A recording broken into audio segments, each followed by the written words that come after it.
Kanote ma COVID-19 mara markanda khoi nungsizarba khoi paunamgi borjen wangta kendragi goina mana ngasi voter list ta seng keji tara pirakpa amadi angang jing ma yen basi temgi thamoida nungai taba pendaba amasung keji masing phai phade habi wakhan nungai taba kai le ta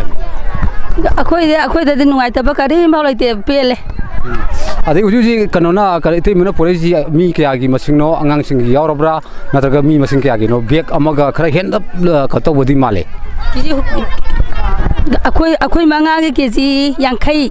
angang ani gi tara anga humpu sida akhoi ujuji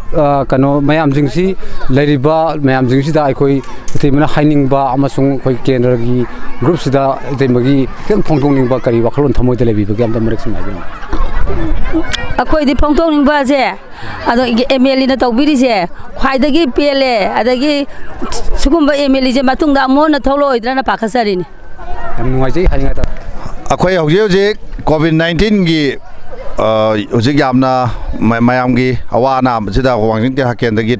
34/20 gi hoje akhoi gi seng lobiruba akhoi gi isanupi ma khak tholai akhoi gi nom cha sing maga do moi dagi akhoi kitang akhoi gi porei ba seng ase gi maramda kitang hangjage aro koi si COVID-19 gi awana taraba sing sida wangjing ten tha kendra gi MLA bojena khunji gi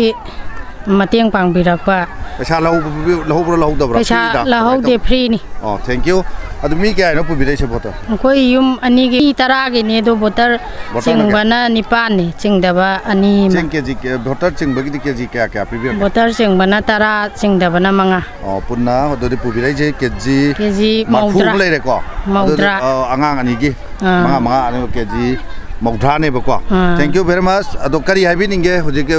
sida MLA da thakro wa he tang to biring bra kari le koi MLA na mayang gi awana tarabda mateng pangbi ba yam nungai jai haitar hoi thank you kaya mi kya no nang si mi mari gi mi mari voter chingba kya voter singba ani chingdaba ani ado di punna cheng keji kya tare punna cheng sera kuntra ado voter gi tara ani ma ado chingdaba ni gi manga ma ko thank you thaga chari ino ngo Chingtham de ra Chingtham de Chingtham mai le kai de gi ado akhoi ge